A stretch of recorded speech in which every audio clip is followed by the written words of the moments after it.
Well, Celtics fans, that's all she wrote for the 2018 to 2019 Boston Celtics. Disappointing end to a disappointing season as the Celtics are knocked out in the second round by the Milwaukee Bucks in 5 games. Really, none of them were close either way. The Celtics won game one of the blowout, and then Milwaukee just kind of took control from there. And, what else can I say? I mean, I almost want to focus more on where we're going than where we went, but unfortunately I do have to talk about the season that was. And, I wasn't sold that the Celtics were, a lock for the NBA Finals like most people were, but I thought they would do better than this. There's no shame in losing to Milwaukee, the best team in the league this year for the most part. They had Giannis and all the great players they have. They're the number one seed for a reason, and there's no shame in losing to them, but God damn, I mean, even if they lost in 6 or 7 and the games are close, they lost in 5 and they got smoked.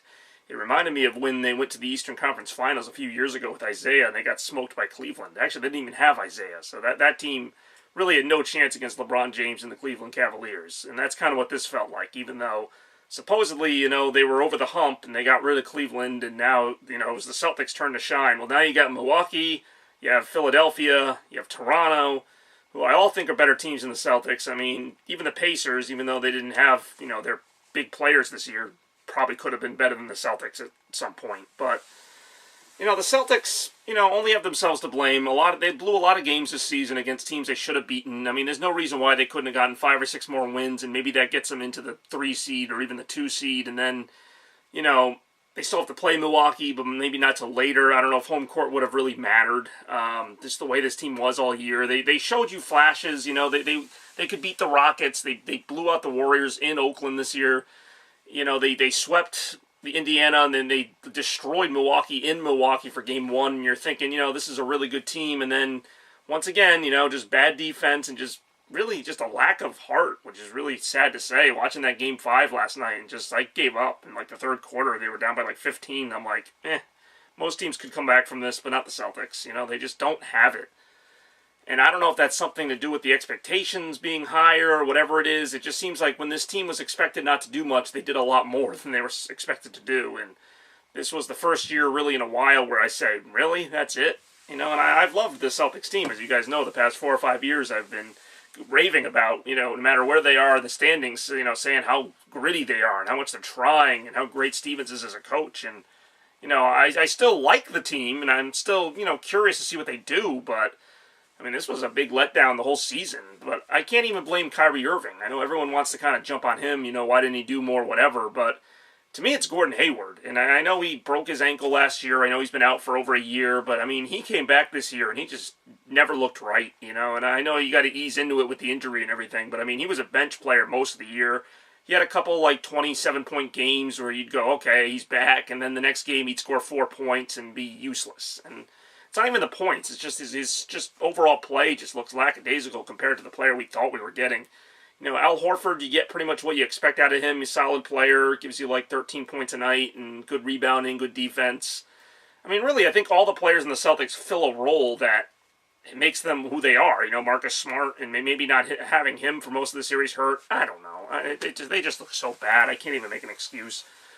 And, I like the roster. That's kind of the weird thing. I mean, Danny Ainge, did the right thing with this rebuild from the beginning. I've always praised him for that.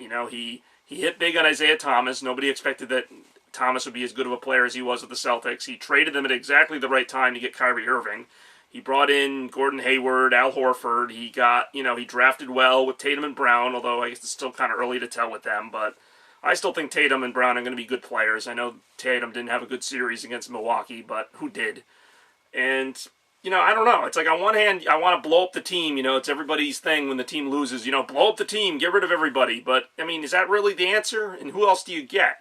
If you let Kyrie walk, which there is a chance of that, I think he might go to the Knicks. But if Kyrie leaves, who do you replace him with? And, I know Anthony Davis is a big trade target, but I'll believe it when I see it. I feel like the Celtics are always mentioned in these trades for star players. And I guess if there is my one knock on Danny Ainge, is that he doesn't pull the trigger on more of those deals like Jimmy Butler or Paul George, some of the other players who, frankly, went for a lot less than the Celtics, could have given up. I mean, they could have gotten, I think Porzingis went to Dallas for, nothing. I mean, But, of course, even if they get Anthony Davis to go with Kyrie Irving, the point that a lot of people bring up, which I agree with, is, you trade the young kids, and then who do you have to play with them? You basically have a big two, New Orleans had with Cousins and Davis, and that didn't really do much. So, I don't know. This team is weird. You had a bunch of players who were like B-plus players a few years ago when you went to the Eastern Conference Finals, and now it's like they're turning into a team that has a couple of A players and a bunch of C players, and that's just not getting it done. But I don't know. I really don't know, and it'll be interesting to see what Danny does this offseason. I still like Tatum and Brown. I wouldn't give them up unless you can get Anthony Davis or something, I don't even know what. And I don't know what the deal is with any other free agents. I think they've kind of maxed out.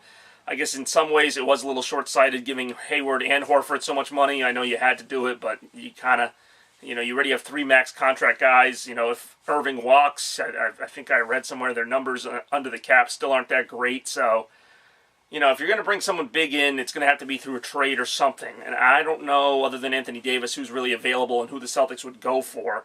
As far as the draft, I don't even know where they are in the draft. I know they traded for the Kings pick. The Kings weren't that bad this year, so that's not going to be a great pick. It's going to be probably like in the middle. And, I don't know. I kind of, as naive as it sounds, I kind of want to ride it out with this group again. I think Gordon Hayward's going to get better next year. He can't be any worse. I feel like he's, had a down year because of the injury or whatever, them not using him. Maybe you put him in the starting lineup every night. He gets back to being like the 20-point scorer he was with Utah. I really don't know. If Irving leaves, Hayward's going to have to be like the number one guy. So that's not very reassuring. But something's got to happen here. As much as I've enjoyed this roster, I guess, not that I really have a choice. Watch them either way. But, I'd like to see the group stay together. But inevitably, someone's going to go. Terry Rozier and some of the other pieces will probably sign free agent deals elsewhere. There'll probably be a trade or two. Who knows what they'll do in the draft. But who do you build around? That's kind of the big question. And, it was always, Kyrie Irving. You got Kyrie Irving, Tatum and Brown being the guys up and coming. You got the veterans with Horford, and I guess you could call Hayward a veteran. Those two know what they're doing, supposedly, and that was supposed to be your team, at least for this year, and then you hoped that Tatum and Brown would take the next step and be the leaders in a few years. And, that could still happen, and that's what's made this rebuild so interesting is I've doubted it so many times, and every time I'm proven wrong, this is the one time things kind of didn't go right, and I thought it was a well-put-together team. I thought they would contend in the East more than they did. And I don't know why they didn't. I don't know if it's bad coaching. I don't know if it's defense. Sports are weird, though. That's the thing. Like, even with, like, baseball and other teams, like, in sports, you blow up the team or you keep the team together, and it's like, sometimes it works and sometimes it doesn't. Kyrie Irving had no problem in Boston his first year, getting along with everybody. It seemed like everybody had their roles then, and they, won 55 games. They went deep in the playoffs, even without Irving, and that kind of became the whole narrative was, what could they do with Irving? Well, it turns out they lose in the second round with Irving. So we'll see what happens. I'll be interested to know your thoughts. I know I'm disappointed, not just because they didn't win, but because of how they didn't win. They just got destroyed. So that was disheartening. But we'll see what they do next year. We'll see if Irving returns, obviously, and I'll talk about that either way whenever it develops. So for now, but basketball season's over for the Celtics, and I guess we'll just enjoy the rest of the playoffs. So talk to you next time, Celtics fans.